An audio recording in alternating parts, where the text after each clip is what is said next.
For today's video, magluluto tayo ng kangkong with tofu.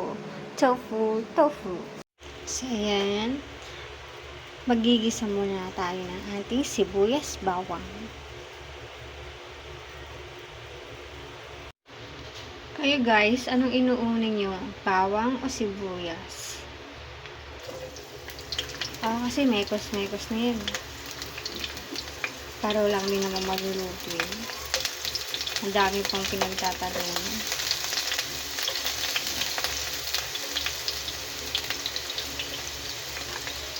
So, isa muna natin yan.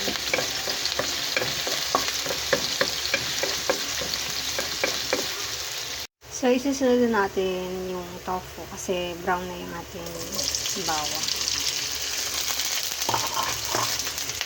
So, stir natin siya. Haluin lang natin. So, na-fry ko na pala yung tofu bago ka ulit isa.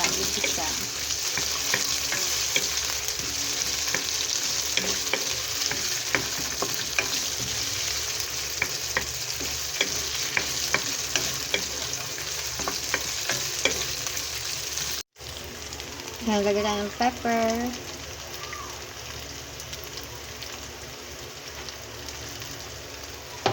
Then, ilalagay ko na yung ilalagay ko muna yung tangkay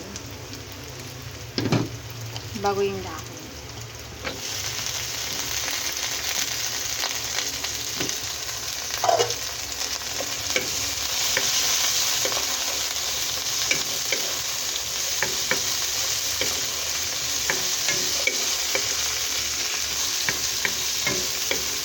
Mabilis lang kasi maluto yung dahon. So, yung tangkay muna tayo.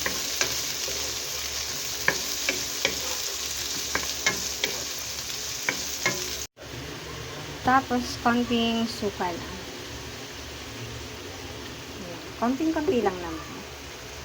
Ayan, naglagay din tayo ng konting tubig lang naman. Para maluto. So, ayun, nilagay na natin yung dahon. Dami, no? Kaya natin maluto dyan. So, ito na ang ating adobong kangkong with tofu. So, ayun din, guys. Thank you for watching.